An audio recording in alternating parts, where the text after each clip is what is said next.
जय हिंद मेरे प्यारे विद्यार्थियों। मैं नवनीत आज हाई स्कूल संस्कृत व्याकरण आपके लिए लाया हूँ। इसमें मैं आपको संधियाँ पढ़ाऊँगा। तो देखिए संधियाँ क्या हैं। संधियाँ 3 प्रकार की होती हैं: स्वर संधि, व्यंजन संधि और विसर्ग संधि। स्वर संधि को हम अष्टसंधि भी कहते हैं, क्योंकि अच प्रत्याहार के अंतर्गत जितने भी बाण आते हैं वो स्वर होते हैं, इसीलिए इन्हें क्या कहते हैं, स्वर संधि। और व्यंजन संधि को हल संधि कहते हैं। तो आज मैं आपको स्वर संधि पढ़ाऊंगा। स्वर संधि तो संधि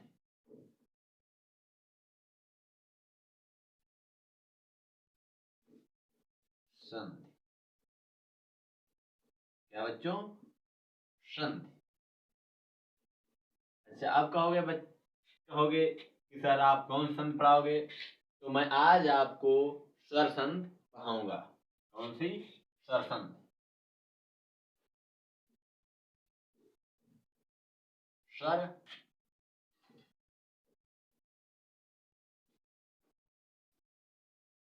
संधि। स्वर संधि में सर्वप्रथम मैं आपको दीर्घ संधि पढ़ाऊंगा। तो देखिए, दीर्घ दीर्घ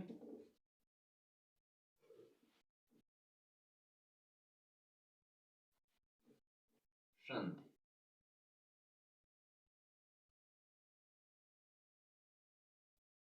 दीर्घ संधि। तो बच्चों इसका फार्मूला होता है अकः सवर्णे दीर्घा। कौन सा होता है? अकः सवर्णे दीर्घा। सूत्र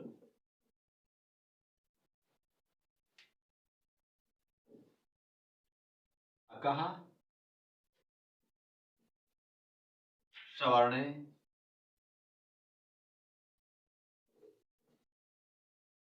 सवर्णे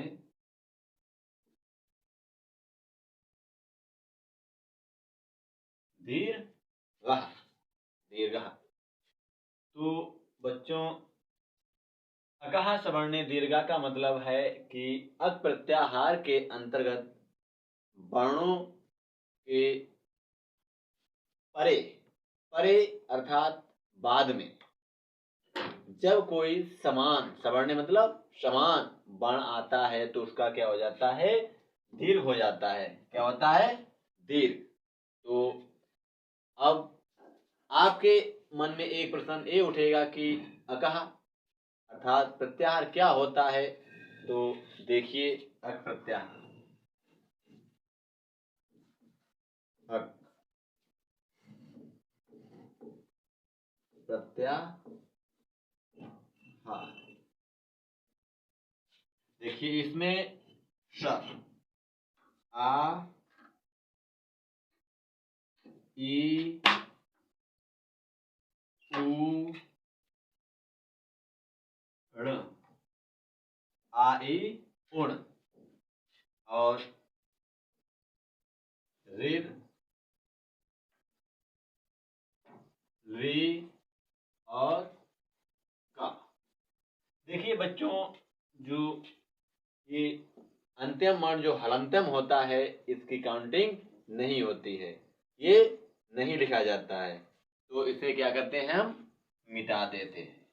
क्या करते हैं? तो ली तक आते हैं।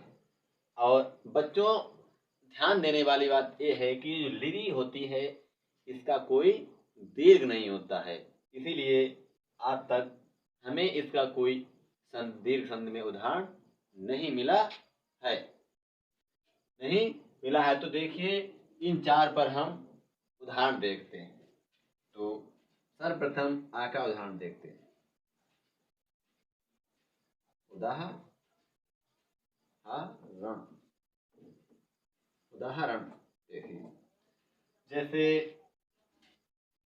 अब हम एक शब्द मतलब जाना पहचाना लेते हैं विद्यालय। क्या लेते हैं? विद्यालय।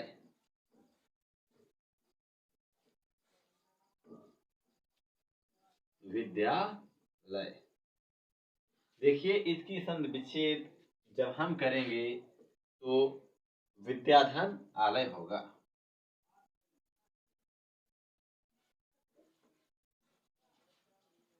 विद्याधन आलय।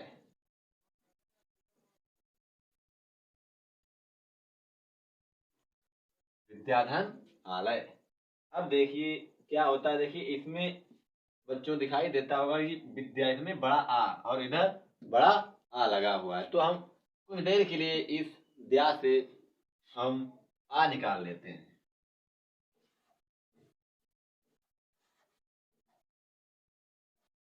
विद्य प्लस आ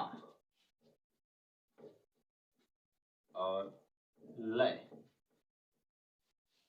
अब देखिए आपस में बताया था, इसमें बताया गया कि आकाश वर्ण दीर्घा अक प्रत्याहार के वर्णों के बाद या परे कोई समान वर्ण आए तो उसका क्या हो जाता है? दीर्घ। तो आप बच्चों कहोगे कि सर ये तो पहले से ही दीर्घ है। तो बच्चों क्या होता है कि इसमें दीर्घ हो चाहे ह्रस्व हो, उससे कोई मतलब नहीं है। दीर्घ होता है तो दीर्घ होगा, यदि ह्रस्व है तो दीर्घ हो जाएगा। यदि एक दीर्घ है एक ह्रस्व है तब भी दीर्घ होगा। ठीक, तो यहाँ पर शब्द क्या बनेगा? विद्यालय। विद्यालय। अब आपका ए एक हो गया। अब देखिए दूसरा उदाहरण देखते हैं हम, ई वाला। इस ई वाला देखते हैं, इसका ये हो गया है। अब इसका इस पर चलते हैं, तो इसे मिटा देते हैं।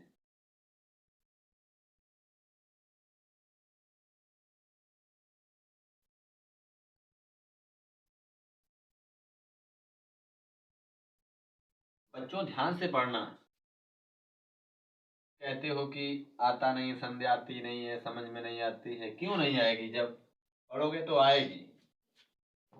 तो देखिए दूसरा उदाहरण, मुनि मुनीष।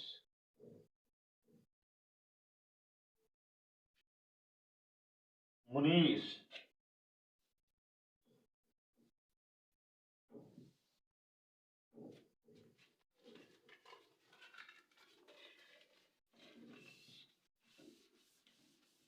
मुनीष। तो हम सब पहले लेते हैं अब मुनीष।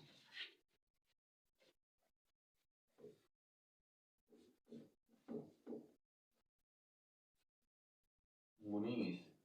जब बच्चों हम इसका संधि विच्छेद करेंगे तो देखो, मुनि धन ईस। मुनि धन ईस। अब देखो बच्चों क्या है कि आगे अब हम जब इसमें डिटेल में जाएंगे तो क्या होगा, कुछ देर के लिए इसका ई निकाल लेते हैं। मुनि सॉरी धन ई। देखिए छोटा ई हमने निकाल लिया, इधर क्या है? ईश। देखिए फिर वही बात आ गई। देखिए बताया गया था आकाश वर्ण दीर्घा कि अक प्रत्याहार के वर्णों के बाद यदि कोई समान वर्ण आता है तो उसका दीर्घ हो जाता है। देखिए यहीं पर यही सूत्र हमें बताता है। देखिए ई ई ई के बाद क्या है? देखिए बड़ा ई आ गया, यानी समान वर्ण आ गया है, तो निश्चय ही ये दीर्घ हो जाएगा। यहाँ बड़ा दीर्घ ई है, उससे कोई मतलब नहीं है। चाहे छोटा होता तब भी दीर्घ होगा, और बड़ा है तब भी दीर्घ होगा। तो हम इसे सीधे लिखते हैं अब मुनीष। मुनीष। समझ में आया बच्चों? ठीक। अब देखिए दूसरा, अब हम ये ऊ वाला उदाहरण लेते हैं।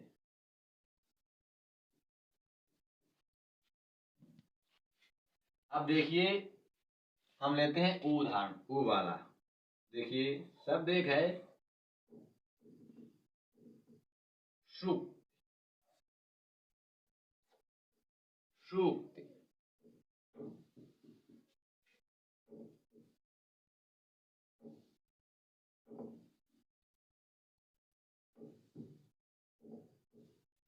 व्यवस्था ठप होती जा रही है बच्चों, टेंशन मत लेना। शुक्ति,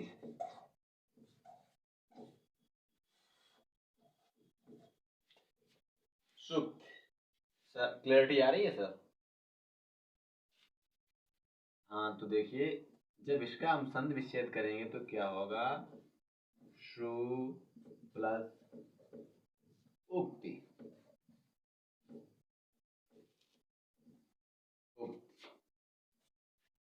अब देखिए बच्चों हम जब इसे अलग अलग करेंगे, जब इसका शु का ओ निकालेंगे, उधर ओ मिलाएंगे तो क्या होगा, बड़ा ऊ हो जाएगा। देखिए शा से हमने क्या निकाला है, छोटा ऊ, फिर इधर उक्ति। अब जब हम इन्हें दोनों को आपस में मिलाएंगे, फिर देखिए यहाँ पर आ जाओ कि अकह सवर्ण दीर्घा अक प्रत्याहार के अंतर्गत आने वाले वर्णों के परे यदि कोई सवर्ण हो, क्या हो बच्चों, सवर्ण, क्या हो, सवर्ण, तो उसका क्या हो जाएगा, दीर्घ होगा। देखिए यहाँ पर इधर ऊ है, इधर परे अर्थात बाद में भी ऊ है, तो इसका क्या होगा, दीर्घ हो जाएगा। तो इसे सा प्लस दीर्घ कर लेते हैं। अब इन्हें मिला देते हैं तो क्या हो जाएगा,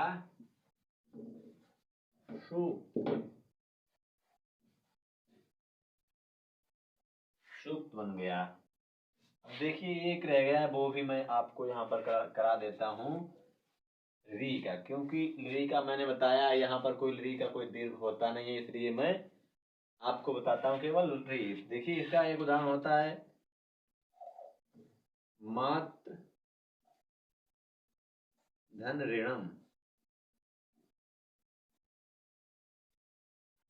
ऋणम। तो बच्चों देखिए क्या है कि इधर मात्र, इधर इसका ऋण निकाल लेंगे हम, और इधर धन ऋणम, ऋणम। अब देखिए इस ऋण और इसका क्या हो जाएगा, दीर्घ हो जाएगा, तो क्या बन जाएगा, मातृणम, मात्र ऋणम, मातृणम। तो आज बच्चों आपका दीर्घ संधि कंप्लीट हो गया है। अब हम कल अगले चैप्टर में, अगले भाग में आपके लिए लेके आएंगे यण संधि, और कल हो सके तो कल 2 संधियां पढ़ाने, यण और अयाज संधि पढ़ाने का प्रयास करूंगा। धन्यवाद।